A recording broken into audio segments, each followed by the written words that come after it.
میرے دوستوں اور ساتھی، سورہ کہف کے 9 نمبر اور 10 نمبر 2 رکوع کے اندر اللہ تبارک و تعالی نے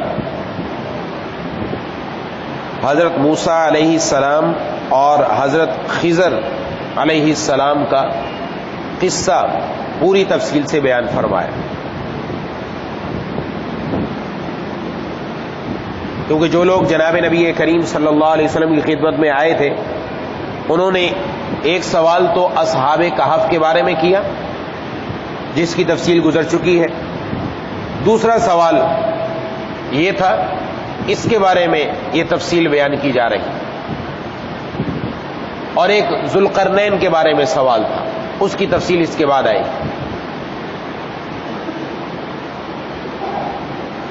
مسلم شریف اور بخاری شریف دونوں میں یہ واقعہ تفصیل سے بیان کیا گیا کہ حضرت موسیٰ علیہ السلام ان سے ایک مرتبہ لوگوں میں سے کسی نے سوال کیا کہ آپ سے زیادہ کوئی عالم ہے، کوئی جاننے والا ہے؟ اور یہ یاد رہے کہ جس دور میں نبی موجود ہوں تو نبی سے بڑھ کر دنیا میں کوئی عالم نہیں ہوتا، کیونکہ ان کے پاس جو علم ہوتا ہے وہ اللہ تبارک و تعالی کی طرف سے وہ دیا گیا ہوتا ہے جو دوسروں کے پاس نہیں۔ یہ بات مد نظر رکھے تو بات سمجھنا آسان ہے۔ تو حضرت موسیٰ علیہ السلام نے جواب دیا، فرمایا کہ مجھ سے بڑا عالم، مجھ سے بڑا علم والا کوئی نہیں۔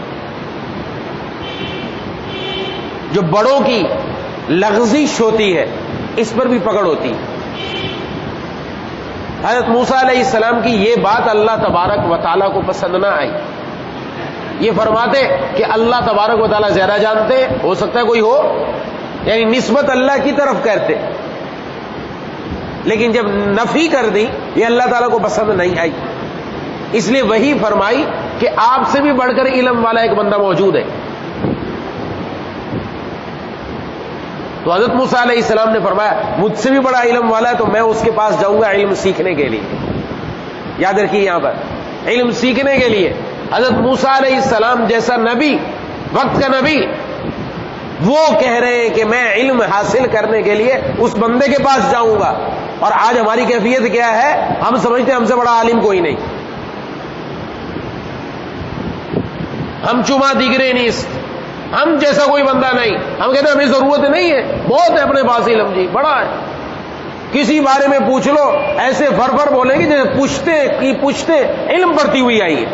آج کیفیت یہ ہے، یہاں تو جھک جانا چاہیے علم حاصل کرنے کے لیے، نہ کوئی عمر ہے نہ کوئی وقت ہے، جب موقع ملے تو فوراً اس کے حاصل کرنے کی فکر کرنی چاہیے۔ پہلے بھی میں عرض کر چکا کہ حدیث میں جناب نبی کریم صلی اللہ علیہ وسلم نے فرمایا اللہ تبارک و تعالی نے رزق لکھ دیا، رزق لکھ دیا۔ یہ تو بچہ ابھی ماں کے پیٹ میں ہے، اس کے دنیا میں آنے سے پہلے اس کا رزق لکھ دیا جاتا ہے کہ اس کو اتنا رزق ملے گا۔ ہم میں سے ہر آدمی کا رزق لکھ دیا گیا، وہ ملے گا اس کو، اور جب تک وہ رزق پورا نہیں ہوگا یہ دنیا سے جانے والا نہیں۔ یہ اللہ تبارک و تعالیٰ کا دنیا میں نظام ہے، رزق لکھ دیا، وہ مل کر رہے گا، انسان کہیں بھی چلا جائے، لیکن جتنا لکھ دیا اتنا ہی ملے گا، الٹا لٹک جائے اس سے زیادہ نہیں ملے گا کہ نہیں ساری دنیا آ جائے، نہیں نہیں، ایسا نہیں ہو سکتا، جتنا لکھ دیا اتنا ملے گا۔ لیکن فرمایا دین یہ لکھا نہیں اتنا ملے گا، دین تمہاری جستجو پر، تمہاری طلب پر رکھا، جتنا تم طلب کرو گے اللہ تعالیٰ اتنا عطا فرمائے گے، جتنا طلب کرو گے۔ یہ ہمیں سبق دیا جا رہا ہے اس واقعے سے، یہ واقعہ نہیں، میں پہلے بھی بارہا عرض کر چکا، واقعات سے سبق سیکھنا چاہیے، یہ واقعات سے سبق دیا جا رہا ہے۔ کبھی اپنے آپ کو بڑا فن خان نہیں سمجھنا چاہیے، کیسا بھی ہو، یہ پتہ نہیں، ہمیں معلوم نہیں، پوچھ کر بتائیں گے۔ ہمارے اکابر نے الحمدللہ میں سکھایا ہے کہ یہ بھی ایک نصف علم ہے، یہ بھی ایک علم ہے، یہ بھی آپ اپنے اندر پیدا کریں۔ ہمارے استاد محترم مفتی اعظم پاکستان حضرت مولانا مفتی محمد رفیع عثمانی صاحب رحمۃ اللہ وبرکاتہ فرمایا ہمارے اساتذہ نے سکھایا، ہم تمہیں سمجھا رہے ہیں، یہ بھی کہا کرو کہ آپ نے جو سوال پوچھا مجھے اس کا علم نہیں، فرمایا یہ بھی اس کا جواب ہے، یہ جواب ہے اس کا۔ ہر مرتبہ ہر بات تھوڑی پتہ ہوتی ہے ہر آدمی کو، الحمدللہ اسی کے اوپر چلتے، نہیں پتہ تو نہیں پتہ، اس میں کون سی ایسی بات ہے؟ تو بہرحال یہاں سے سمجھایا جا رہا ہے، اس لیے مجھے اور آپ کو اپنے اندر غور کرنا چاہیے. ہمیں جہاں سے کوئی دین کی اچھی اور عمدہ اور صحیح معلومات ملے تو پھر وہ لینے کے لیے وقت نکال کر جانا چاہیے کہ وہاں سے مل رہی ہے. اس کی وجہ سے زندگی میں تبدیلی آئے گی انشاءاللہ، برکت ہوگی. خود بھی جانا چاہیے، اولاد کو بھی بھیجنا چاہیے، آگے بڑھنا چاہیے. تو حضرت موسیٰ علیہ السلام نے اللہ سے عرض کیا کہ آپ بتائیے بندہ کہاں ہے. اب اللہ تبارک و تعالیٰ کی طرف سے آزمائش، لیکن یہاں سمجھایا جا رہا ہے جو بندہ پختہ ارادہ والا ہو، چاہے اس کے راستے میں کچھ بھی ہو جائے لیکن وہ منزل مقصود تک ضرور پہنچتا ہے، پختہ ارادے والا. تو اللہ تعالیٰ سے عرض کیا یا اللہ کہاں ملے گا؟ فرمایا مجمع البحرین، جہاں دو دریا آپس میں ملتے ہیں وہاں ملے گا. اب وہ جگہ دنیا میں بہت ساری ہیں، بہت سارے لوگوں نے اس کو تعین کرنے کی کوشش کی کہاں ہے، کسی نے کوئی بتائی، کسی نے کوئی بتائی، لیکن قرآن نے متعین نہیں کیا کون سی جگہ ہے. یا مجمع البحرین، دو دریاؤں کی ملنے کی جگہ، یا اللہ مجھے کیسے پتا چلے گا کہ کون سی جگہ ہے وہاں؟ وہ تو بہت ساری جگہ پر اور بہت طویل ہے.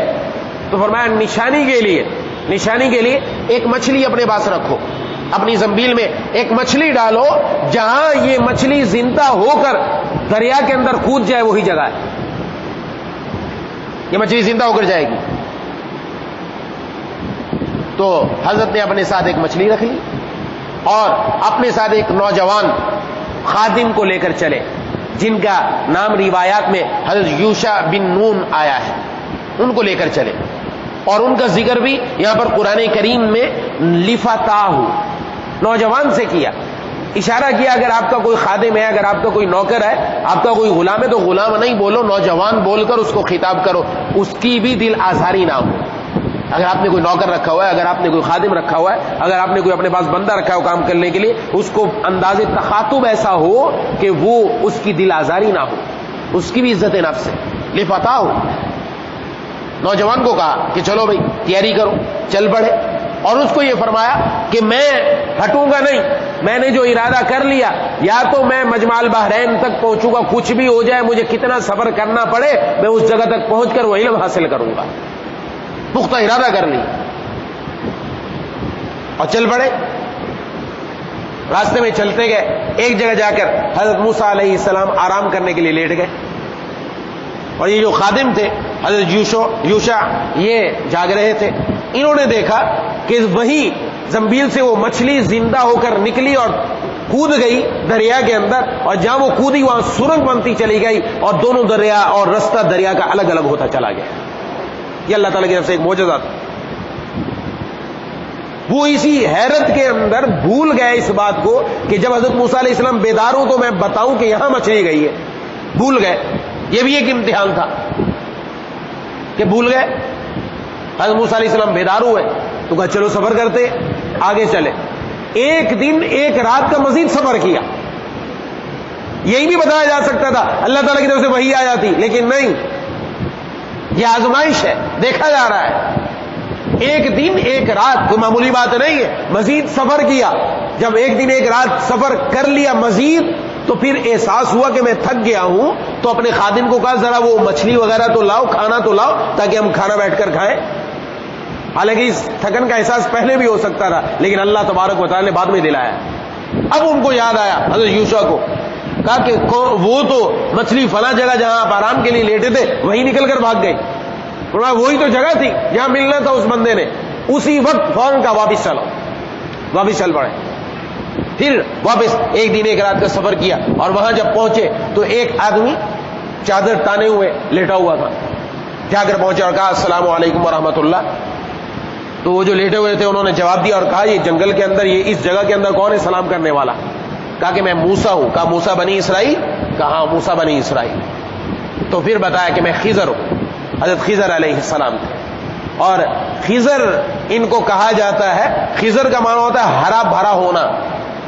تو آتا ہے روایات کے اندر کہ یہ جہاں بیٹھ جاتے تھے وہاں کی جگہ ہری بھری ہو جایا کرتی تھی، اس لیے ان کو خضر کہا جاتا ہے. اللہ تبارک و تعالیٰ نے دنیا کے اندر دو قسم کے علوم رکھے ہیں.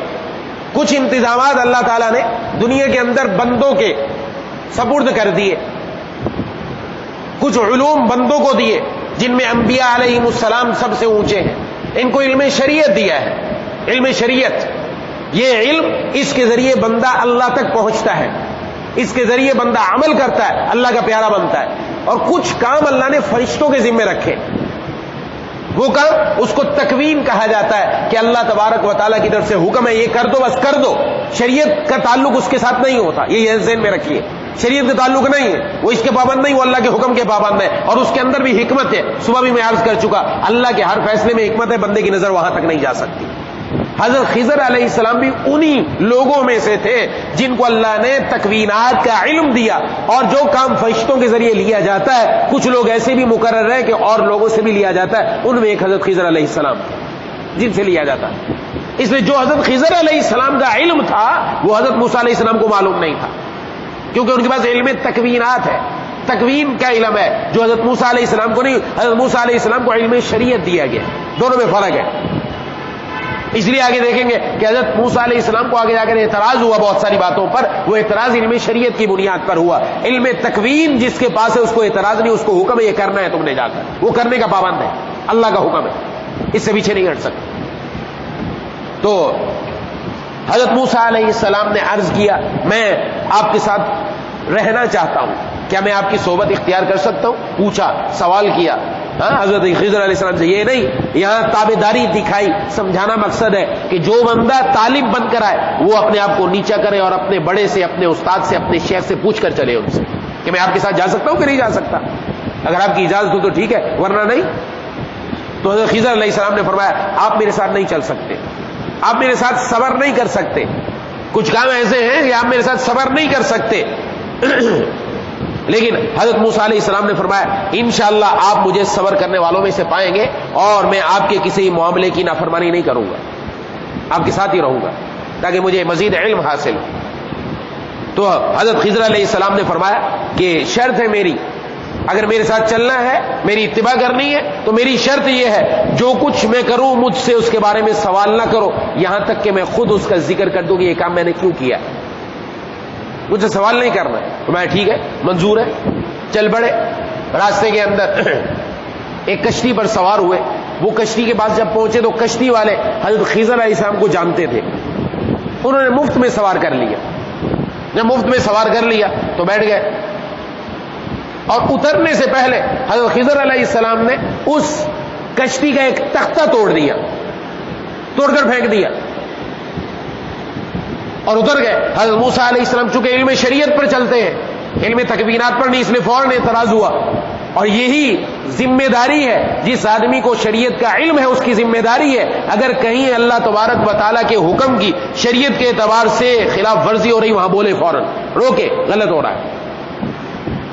اس لیے فوراً کہا یہ آپ نے کیا کیا، یہ تو آپ نے غلط کیا، انہوں نے ہمیں مفت سوار کیا، مفت لے کر آئے، آپ نے توڑ دیا۔ تو حضرت خضر علیہ السلام نے فرمایا میں نے آپ کو کہا تھا نا کہ آپ میرے ساتھ صبر نہیں کر سکتے، آپ کو کہا تھا۔ تو حضرت موسیٰ علیہ السلام نے فرمایا کہ مجھ سے بھول ہو گئی، آپ میری بھول پر پکڑ نہ کریں، اور اس کے بعد میں نہیں سوال کروں گا۔ کہا ٹھیک ہے، چل پڑے۔ آگے گئے تو ایک بچہ کھیل رہا تھا، حضرت خضر علیہ السلام گئے اور اس کو پکڑا اور اس کی گردن تن سے جدا کر کے پھینک دی، مار دیا، ختم کر دیا، قتل کر دیا۔ یہاں پر حضرت موسیٰ علیہ السلام سخت ناراض ہوئے، اور پہلے والے معاملے سے یہاں جو کوئی معاملہ سخت تھا، اس لیے فرمایا کیا تم نے بغیر کسی وجہ کے ایک صاف ستھری جان کو قتل کر دیا؟ آپ تو ایک عجیب چیز لے کر آئے۔ تو حضرت خضر علیہ السلام نے فرمایا میں نے آپ کو کہا نہیں تھا کہ آپ میرے ساتھ صبر نہیں کر سکتے، آپ کو کہا تھا کہ آپ میرے ساتھ صبر نہیں کر سکتے۔ ہاں اب اگر اس کے بعد آپ نے کوئی سوال کیا تو میری اور آپ کی راہ جدا ہو جائے گی، پھر ہم دونوں ساتھ نہیں رہیں گے، یہ آخری وارننگ ہے، بس اس کے بعد نہیں ساتھ رہ سکتے، بس آخری مرتبہ۔ تو حضرت موسیٰ علیہ السلام نے فرمایا ٹھیک ہے، اس کے بعد سوال کروں تو الگ۔ آگے پہنچے، آگے ایک بستی میں پہنچے، وہاں جا کر بستی والوں سے سوال کیا، بھوک لگی ہوئی تھی کھانا کھانے کی، کہ کھانے کا انتظام کر دے۔ انہوں نے صاف سیدھا انکار کر دیا، کوئی انتظام نہیں، انکار کر دیا۔ انہوں نے تو صاف انکار کیا۔ حضرت خضر علیہ السلام نے وہاں دیکھا ایک دیوار گر رہی تھی، تو اس کو جا کر دوبارہ سیدھا تعمیر کر دیا اور سیدھا کھڑا کر دیا۔ حضرت موسیٰ علیہ السلام کو پھر اعتراض ہوا، پھر فرمایا یہ تم نے کیا کیا، ان لوگوں نے ہمیں کھانا نہیں دیا اور آپ نے جا کے یہ دیوار سیدھی کھڑی کر دی، یہ کون سا طریقہ ہے؟ تو بس حضرت خضر علیہ السلام نے فرمایا اب میرے اور آپ کے درمیان جدائی ہو گئی، اب ہم دونوں ساتھ نہیں چل سکتے، آپ کو میری ہر بات پر اعتراض ہے اور میں آپ کو ان تمام باتوں کی خبر دیتا ہوں جن پر آپ صبر نہیں کر سکتے تھے۔ پھر انہوں کو تفصیل سے بیان کیا اور فرمایا کہ وہ جو میں نے کشتی کا تختہ اکھاڑا تھا وہ اس وجہ سے کہ وہاں پر آگے جا کر ایک ظالم بادشاہ تھا جو لوگوں کی کشتیاں اپنے قبضے میں لے لیتا تھا، جو صاف ستھری اچھی بنی ہوئی ہوتی تھی کشتی اس کو اپنے قبضے میں لے لیتا تھا۔ میں نے ان کی کشتی اس لیے اس کا تختہ توڑا کہ وہ اس کے اندر یہ دیکھے گا کہ یہ تختہ ٹوٹا ہوا ہے، ان کی کشتی پر قبضہ نہیں کرے گا، یہ آرام سے آگے نکل جائیں گے، اس کے بعد اپنی کشتی کو دوبارہ ٹھیک کر لیں گے۔ یہ اس کے اندر حکمت تھی جو نہیں پتا تھی۔ اور میں بچے کو قتل کرنا، بچے کو اس لیے کہ بچہ کافر تھا، اپنے ماں باپ کے لیے آخرت کے اعتبار سے بڑا سخت بند تھا، اگر بڑا ہو جاتا تو شاید والدین کو بھی کافر کر دیتا، اس کی محبت میں والدین بھی اس کے پیچھے چلتے، اس لیے اس کو قتل کر دیا، اور اس کے عوض میں اللہ تعالیٰ ان کو ایسا بچہ عطا فرمائیں گے جو مومن ہوگا اور اپنے والدین کے لیے جنت میں جانے کا سبب ہوگا۔ یہاں تک آپ کی نظر نہیں۔ اور تیسرا فرمایا، جو تیسرا میں نے جا کر دیوار تعمیر کی، فرمایا یہ دو یتیم بچے، ان کا خزانہ اس دیوار کے نیچے مدفون تھا، اگر یہ دیوار گر جاتی وہ خزانہ نظر آتا، لوگ خزانے نکل کر کھا پی کر ایک طرف ہو جاتے، ان کا نقصان ہوتا، اس لیے وہاں تعمیر کی تاکہ یہ بچے بڑے ہو جائیں اور بعد میں اس جگہ سے اپنا خزانہ نکال کر اپنا کام بنا لیں۔ اور یہاں پر علامہ آلوسی مفتی بغداد تفسیر المعانی کے اندر لکھتے ہیں کہ یہ جو یتیم بچے تھے ان کے والد کا خزانہ نہیں تھا۔ سمجھا ایک بہت اہم بات سمجھائی جو میرے شیخ مرشد حضرت اقدس شیخ العربی والعجم عارف باللہ مجدد زمانہ حضرت اقدس حضرت مولانا شاہ کی محمد اختر صاحب نور اللہ مرکزوں نے نقل کی، فرمایا کہ یہ جو بچے تھے یہ 11ویں پشت پر بچے تھے، 11ویں پشت پر، اس سے پہلے 11واں دادا پر دادا کو لکڑ دادا کو کوئی بھی، وہ 11ویں پشت پر پہلے جو ان کا والد کا والد کا والد کا والد تھا 11واں، اس نے یہ خزانہ یہاں دفن کیا تھا اور ان بچوں کا حق اس میں بنتا تھا، اس کی وجہ سے اس دیوار کو تعمیر کیا۔ تو میرے حضرت نے فرمایا کہ اللہ تبارک و تعالی والدین کی نیکی کی وجہ سے 11ویں پشت تک اس کا اثر پہنچا دیتے ہیں، اگر والدین فرما بردار، والدین اگر اللہ تبارک و تعالی کی عبادت گزار ہو تو اس کا اثر پہلی پشت دوسری نہیں 11ویں پشت تک پہنچتا ہے۔ اس سے آپ اندازہ لگائیں۔ اس لیے بارہ میں عرض کرتا رہا، قرآن میں آیا بار بار اپنی اصلاح اور اپنی اولاد کی اصلاح، ماں باپ اگر ٹھیک ہو جائے ان کی نیکی کا اثر کہاں کہاں تک پہنچتا ہے جا کر، اس کو اللہ تبارک و تعالی نے کھول کر بیان کیا۔ کچھ مزید باتیں عرض کرتا رہوں گا ساتھ ساتھ انشاءاللہ۔ اس کا ان آیات کا ترجمہ دیکھیے، ارشاد فرمایا وَإِذْ قَالَ مُوسَىٰ لِفَتَاهُ لَا أَبْرَحُ حَتَّىٰ أَبْلُغَ مَجْمَعَ الْبَحْرَيْنِ، اور جب حضرت موسیٰ علیہ السلام نے اپنے جوان کو کہا کہ میں نہ ہٹوں گا یہاں تک کہ نہ پہنچ جاؤں جہاں دو دریا ملتے ہیں، او امضی حقوبہ، یا چلا جاؤں کرن سالوں سال بھی چلنا پڑے تو چلتا رہوں۔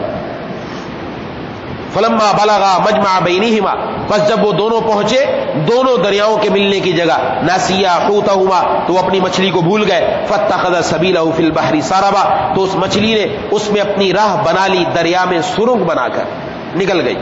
فلما جاوزا، جب وہ دونوں آگے چلے گئے، قال لفتاہ آتنا غداءنا، حضرت موسیٰ علیہ السلام نے اپنے جوان کو کہا ہمارے پاس ہمارا کھانا لاؤ، لقد لقینا من سفرنا ھذا نصبا، ہمیں اس سفر سے تکلیف پہنچی ہے، مشقت ہو گئی ہے، کھانے کی طلب ہے تو کھانا لایا جائے۔ قال ارأیت اذ اوینا الی الصخرہ، اب جواب دے رہے ہیں وہ جب یاد آ گیا، فرمایا کہ کیا دیکھا تھا آپ نے جب ہم نے ٹھکانہ پکڑا تھا پتھر کے پاس، فانی نسیت الحوت، میں مچھلی کو بھول گیا، وما انسانیہ الا الشیطان، اور مجھ کو بھلایا شیطان ہی نے، یہ کہ میں اس کا آپ کے پاس تذکرہ کروں، واتخذ سبیلہ فی البحر عجبا، اور اس مچھلی نے اپنا راستہ دریا میں عجیب طرح کا بنا لیا تھا۔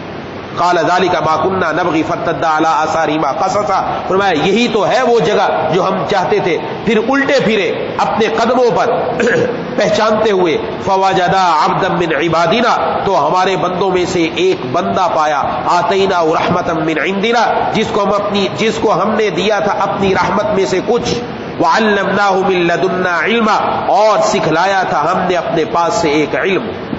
قال له موسیٰ، حضرت موسیٰ علیہ السلام نے اس کو کہا هل اتبعک، کیا میں آپ کے ساتھ رہوں، علی ان تعلمنی مما علمت رشدا، اس بات پر کہ آپ مجھے سکھلا دیں وہ کچھ جو آپ کو بھلی راہ سکھلائی ہے.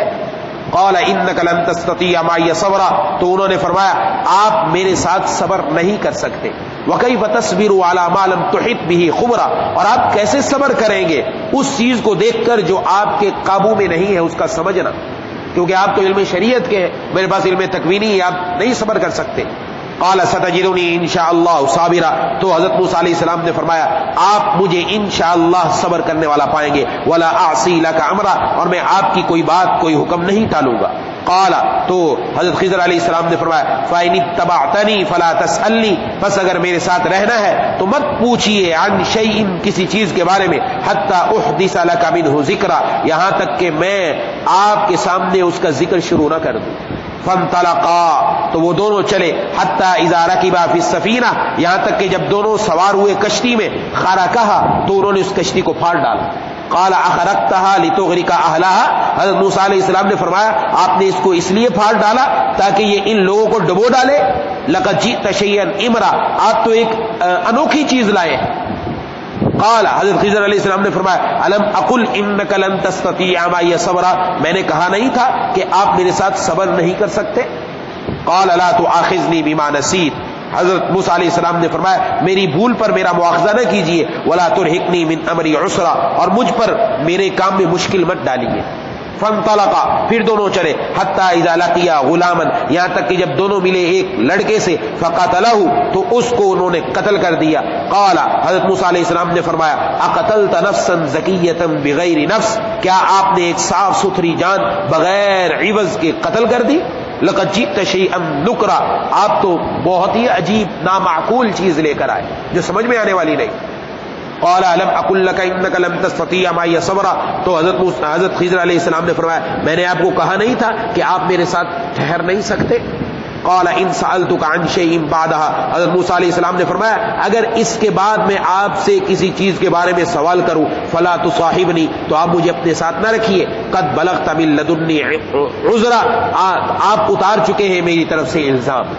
فانطلقا حتی اذا اتیا، پھر دونوں چلے یہاں تک کہ جب دونوں پہنچے اہل قریۃ استطاع، اہل قریۃ، ایک بستی والوں کی طرف، ایک گاؤں والوں کی طرف جن سے انہوں نے کھانا مانگا. فابوا ان یضیفوہما، تو انہوں نے ان کی مہمان نوازی سے انکار کر دیا. فوجدا فیہا جدارا، ان دونوں نے اس میں ایک دیوار کو پایا. یرید ان ینقض، جو گرنا چاہتی تھی. فاقام، اس کو سیدھا کر دیا. قال لو شئت لاتخذت علیہ اجرا، حضرت موسیٰ علیہ السلام نے فرمایا اگر آپ چاہتے تو اس پر مزدوری لے لیتے جس سے ہم کھانا لے لیتے. قال هذا فراق بینی و بینک، تو حضرت خضر علیہ السلام نے فرمایا یہ میرے اور آپ کے درمیان جدائی ہے. سأنبئک بتأویل ما لم تستطع علیہ صبرا، میں آپ کو عن قریب خبر دوں گا ان باتوں کی جن پر آپ صبر نہ کر سکے.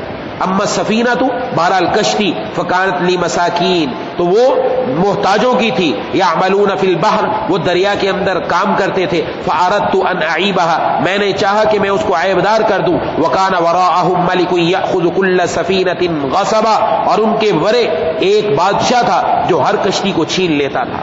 واما الغلام، اور بہرحال لڑکا، فکان ابواہ مؤمنین، بس لڑکا اس کے والدین دونوں ایمان لانے والے تھے. فخشینا، ہم کو اندیشہ ہوا، ان یرہقہما طغیانا وکفرا، یہ ان کو عاجز کر دے زبردستی اور کفر کرا دے. فاردنا ان یبدلہما ربہما، بس ہم نے چاہا کہ ان کا رب ان کو بدلہ دے، خیرا من، اس سے بہتر، زکاۃ و اقرب رحما، پاکیزگی کے اعتبار سے اور شفقت کے نزدیک ہونے کے اعتبار سے. واما الجدار، اور بہرحال دیوار، فکان لغلامین یتیمین فی المدینہ، وہ دو یتیم لڑکوں کی تھی جو شہر میں رہتے تھے. وکان تحتہ کنز لہما، اور ان کے نیچے ان کا مال گڑا ہوا تھا، مال ان کا چھپا ہوا تھا. وکان ابوہما صالحا، اور ان کے والد نیک تھے. فاراد ربک، تو تیرے رب نے چاہا، ان یبلغا اشدہما، وہ اپنی جوانی کو پہنچ جائے. ویستخرجا کنزہما، اور اپنا خزانہ نکال لے. رحمتا من ربک، یہ تیرے رب کی طرف سے مہربانی ہے. وما فعلته عن امری، میں نے یہ اپنی طرف سے نہیں کیا، یہ اللہ کے حکم سے کیا. ذالک تأویل ما لم تستطع علیہ صبرا، یہ خبر ہے، یہ تعبیر ہے ان باتوں کی جن پر آپ صبر نہ کر سکیں۔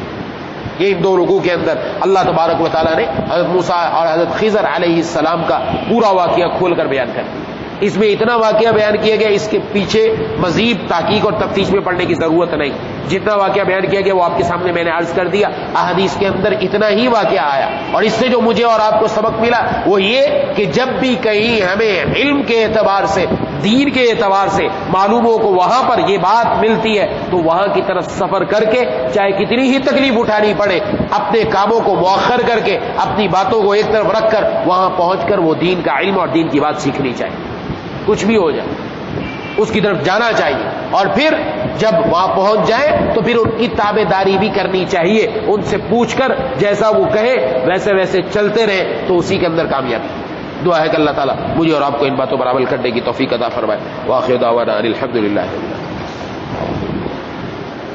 بسم اللہ الرحمن الرحیم، الحمد للہ رب العالمین الرحمن الرحیم مالک یوم الدین، ایاک نعبد و ایاک نستعین، اہدنا الصراط المستقیم صراط الذین انعمت علیہم غیر المغضوب علیہم ولا الضالین۔ اللهم صل على سيدنا ومولانا محمد وعلى آل سيدنا ومولانا محمد وبارک وسلم۔ یا الہ العالمین، یا ارحم الراحمین، یا ذا الجلال والاکرام، ہم سب کا مل بیٹھنا قبول فرما لیجیے۔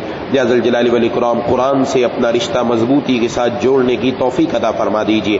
اے الہ العالمین، ہمیں دین کی سچی طلب پیدا فرما دیجیے، دین کا سچا طالب بنا دیجیے، یا اللہ دین کا سچا طالب بنا دیجیے۔ مولا کریم اے الہ العالمین، مرنے سے پہلے پہلے ہم سب کو اپنے پیاروں میں شامل فرما لیجیے۔ مولا کریم یا اللہ، عقل سلیم، فہم سلیم، قلب سلیم عطا فرما، قلب سلیم پر فضل عظیم عطا فرما۔